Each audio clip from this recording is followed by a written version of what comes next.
Have you ever heard a story so terrifying that you convinced yourself it could not possibly be true? For the children growing up on Staten Island in New York during the 1970s and 80s, the tale of Cropsey was a constant companion in the dark. Parents and camp counselors whispered about a maniac who lived in the woods and snatched children who wandered too far from safety. It was the perfect cautionary tale, designed to keep young ones close to home and out of the abandoned ruins of the old institutional grounds nearby. But for the residents of this borough, the line between urban legend and horrifying reality blurred in a way that haunts the community to this day. The monster under the bed was not a figment of imagination, but a living, breathing human being walking among them. Staten Island serves as the forgotten borough of New York City and possesses a unique geography that separates it from the bustling metropolis of Manhattan. During the mid-20th century, it still held vast tracts of undeveloped woodlands and marshy areas that felt worlds away from the concrete jungle. At the center of this landscape stood the Willowbrook State School, which was a massive state-run institution for children with intellectual disabilities. The sheer size of the facility and the dense forests surrounding it created an eerie atmosphere that permeated the surrounding neighborhoods. The woods were a place of mystery and danger, where local teenagers would go to party, and where younger children were strictly forbidden to tread. The Willowbrook State School eventually became infamous for the horrific conditions and abuse that occurred within its walls, leading to a major scandal and its eventual closure. As the facility shut down slowly over several years, the massive complex of buildings fell into disrepair, and the surrounding grounds became a wasteland of overgrown vegetation and crumbling infrastructure. It was in this decaying landscape that the legend of Cropsey began to take root. The local children believed that an escaped patient or a disgruntled former employee was living in the tunnels beneath the school, waiting to drag victims back into the darkness. The story was a mixture of ghost story and local gossip, but it was grounded in the very real fear of the strange drifters who occupied the woods. While the children shared spooky stories, the adults of Staten Island were becoming increasingly aware that something sinister was actually happening in their community.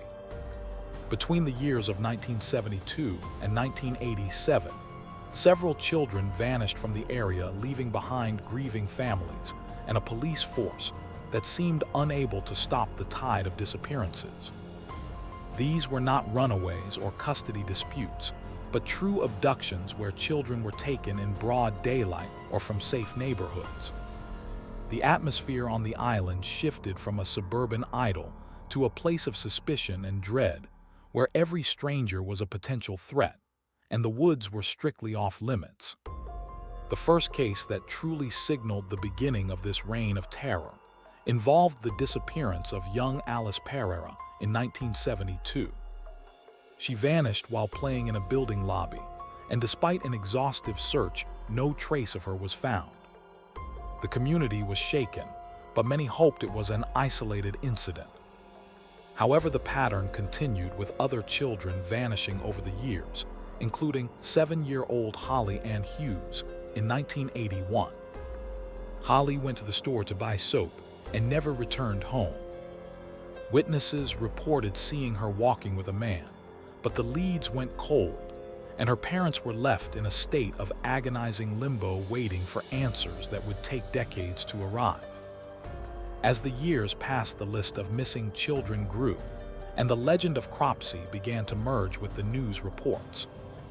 In 1983, 11-year-old Hughes Jackson was reported missing, followed by the disappearance of 22-year-old Hank Gafforio in 1984. Hank was known to have a low IQ and often wandered the area, making him a vulnerable target similar to the children. The police were working tirelessly, but the dense woodlands and the complex layout of the Willowbrook grounds provided the perfect cover for a predator. The community began to realize that the Boogeyman was not a ghost, but a serial predator who knew the terrain better than the authorities.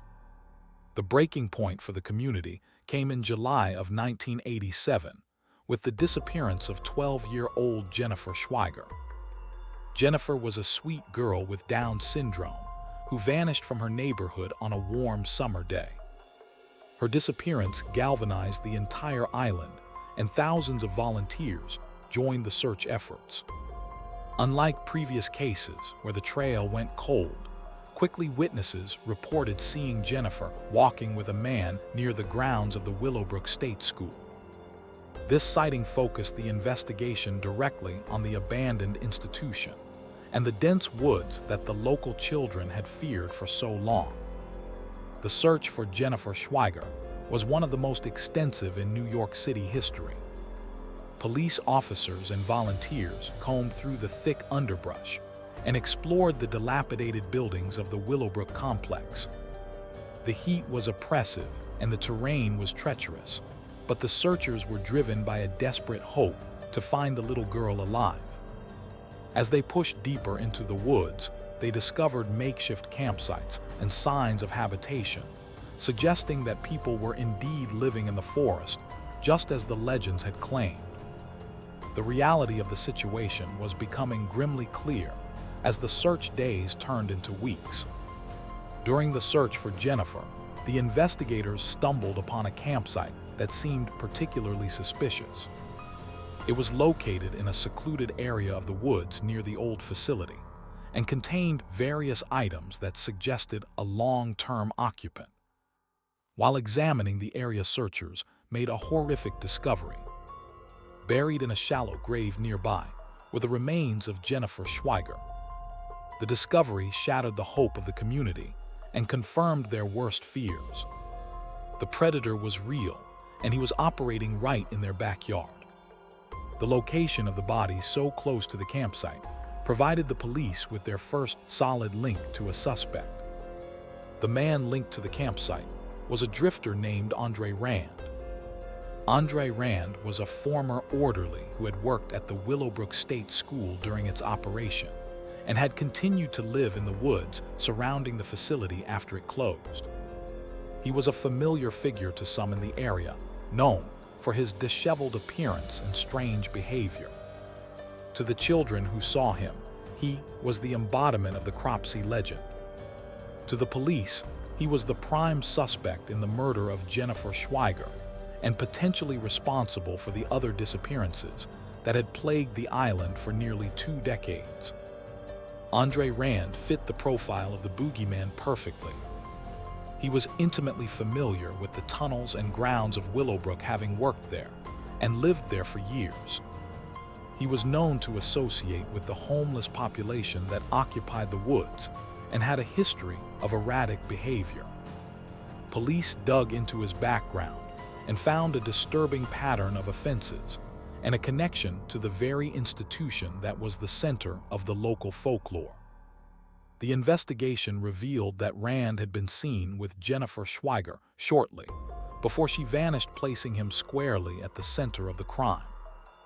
The arrest of Andre Rand brought a media circus to Staten Island. The tabloids dubbed him the Hannibal Lecter of Staten Island, and the public was hungry for justice. However, building a case against him for murder proved to be difficult. While the circumstantial evidence was strong, and he was seen with the victim, the physical evidence linking him directly to the act of killing was scarce.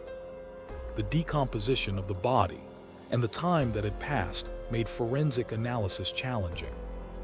The prosecutors had to rely heavily on witness testimony and the strong circumstantial links between Rand and the location of the body. The trial of Andre Rand in 1988 was a tense and emotional affair.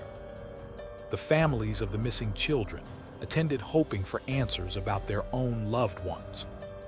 The prosecution painted a picture of a cunning predator who used the woods as his hunting ground, targeting the most vulnerable members of society. The defense argued that Rand was a scapegoat, a homeless man with mental health issues who was being blamed for crimes he did not commit simply because he fit the description of a local monster. The jury was tasked with separating the man from the myth. In a verdict that surprised many, Andre Rand was convicted of kidnapping Jennifer Schweiger, but the jury could not reach a verdict on the murder charge. He was sentenced to 25 years to life in prison. While this removed him from the streets, it left a lingering sense of unease. Many believed he was responsible for the deaths of the other missing children, but without convictions for those crimes, the families were left without closure. The Cropsey legend had been given a name and a face, but the full extent of the horror remained unknown. Even with Andre Rand behind bars, the mystery did not end. The police and the district attorney kept the files open on the other missing children. They believed that Rand did not act alone, or that there was more evidence hidden in the vast grounds of Willowbrook. Rumors persisted about a cult or a group of individuals operating in the woods, and some locals believed that Rand was merely the fall guy for a larger network. These theories fueled the ongoing fear and fascination, with the case keeping the story alive in the public consciousness. Years turned into decades, and the legend of Cropsey continued to be told to new generations of Staten Island children. The story was now anchored by the mugshot of Andre Rand and the tragic memory of Jennifer Schweiger. Filmmakers Joshua Zeman and Barbara Brancaxio, who grew up on the island, decided to investigate the legend for a documentary titled Cropsey. Their investigation brought renewed attention to the case and highlighted the bizarre coincidences and terrifying realities that underpin the folklore. The documentary explored the idea that the urban legend was a way for the community to process a trauma that was too difficult to face directly. In the early 2000s, the district attorney decided to take another shot at Andre Rand. With new advancements in forensic science and a re-examination of the witness statements, they believed they could finally pin the disappearance of Holly Ann Hughes on him. In 2004, Andre Rand was charged with the kidnapping of Holly Ann Hughes more than 20 years after she vanished. It was a bold move by the prosecution, attempting to close a cold case with no body and relying on memories from decades prior. The second trial of Andre Rand was a surreal event. He was now an older man, appearing frail and gray, but his presence still commanded a sense of dread. The prosecution brought forth witnesses who had been children at the time of the disappearance, now grown adults, to testify about what they saw.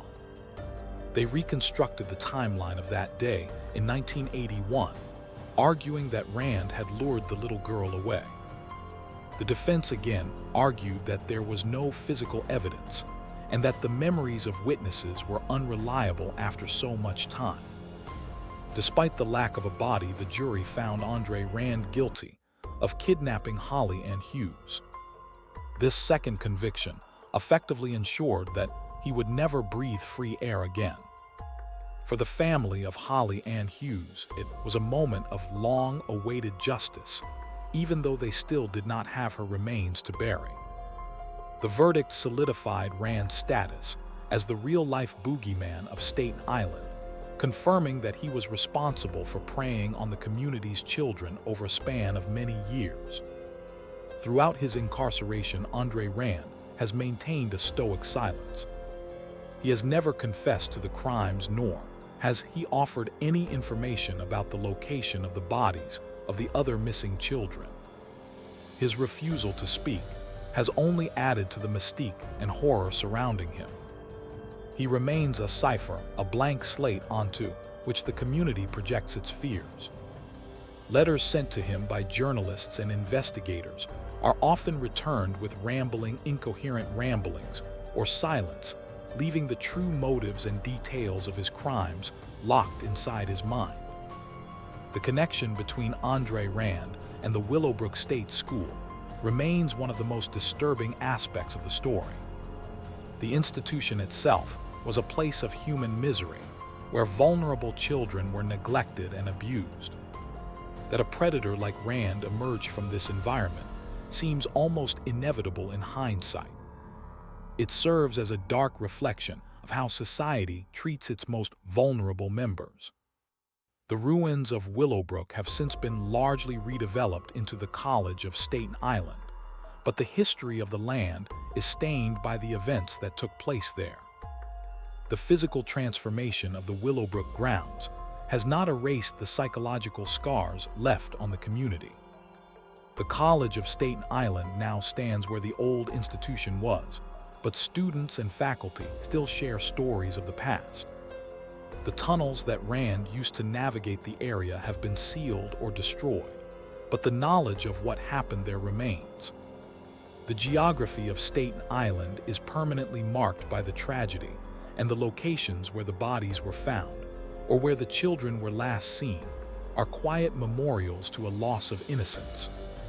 One of the most persistent questions surrounding the Andre Rand case is whether he had accomplices. During the search for the children and the subsequent investigations, there were reports of other individuals living in the woods and strange handwritten notes found at the campsites. Some theories suggest that Rand was part of a loose network of drifters, or even a satanic cult, although no concrete evidence has ever proven the existence of an organized group. The possibility that others involved in the crimes escaped justice is a terrifying thought that still lingers. The satanic panic of the 1980s also played a role in the public perception of the case. Rumors of devil worship and ritual sacrifice in the Staten Island woods were rampant at the time. While much of this was likely mass hysteria, the disturbing nature of the crimes and the bizarre writings found near Rand's campsite provided fuel for these fires. Whether or not there was any actual occult activity, the atmosphere of fear and the belief in a pervasive evil contributed to the legend of Cropsey becoming larger than life. Today, the legend of Cropsey serves as a grim reminder of a time when the safety of the suburbs was shattered. It is a case study in how folklore evolves from reality and how communities process collective trauma. The children who grew up fearing Cropsey are now adults raising their own children, and the lesson remains the same. The woods can be dangerous, and there are predators who look just like everyone else. The story has transitioned from a warning about a monster to a historical account of a serial criminal. The impact of the Andre Rand case on the legal system in New York was also significant. It highlighted the difficulties of prosecuting cold cases and the importance of preserving witness testimony. The persistence of the families and the investigators proved that justice is possible even decades after a crime has occurred. It also underscored the vulnerability of children with disabilities who were the primary targets of Rand's predation. The case brought attention to the need for better protection and oversight for at-risk populations. As we look back at the story of Cropsey and Andre Rand, we are forced to confront the nature of evil. Rand was not a supernatural entity with claws and fangs. He was a man who worked a mundane job and lived on the fringes of society. He walked the same streets and shopped in the same stores as his victims. This reality is far more terrifying than any ghost story, because it implies that the potential for such darkness exists within the human condition. The Boogeyman is not something that hides under the bed. He is someone who stands in line behind you. The families of the missing children who were never found continue to wait for answers. Alice Pereira-Teahes Jackson and Hank Gafforio are still missing. Their cases remain open, and their families hold onto a sliver of hope that one day their remains will be located and they can be given a proper burial. The conviction of Rand provided some accountability, but it did not solve the mystery of where these victims are. The woods of Staten Island hold their secrets tight. The documentary Cropsey, created by Zeman and Brancaxio, remains the definitive visual record of this saga. It captures the unique atmosphere of Staten Island and the haunting beauty of the decaying Willowbrook ruins.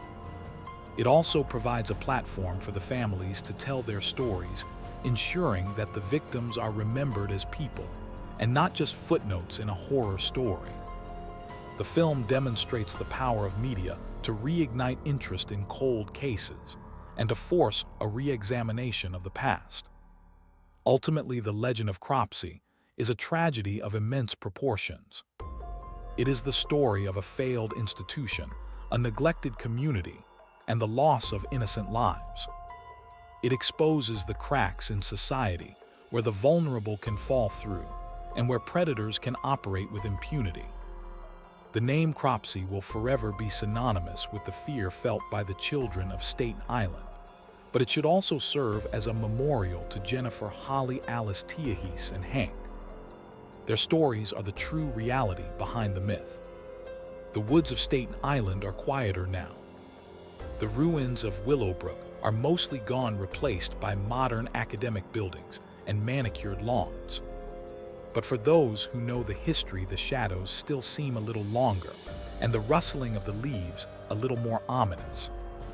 The Legend of Cropsey proved that sometimes the stories we tell to scare ourselves are based on truths too terrible to fully comprehend. The Boogeyman was real, and his legacy is a scar that will never fully fade from the fabric of the community.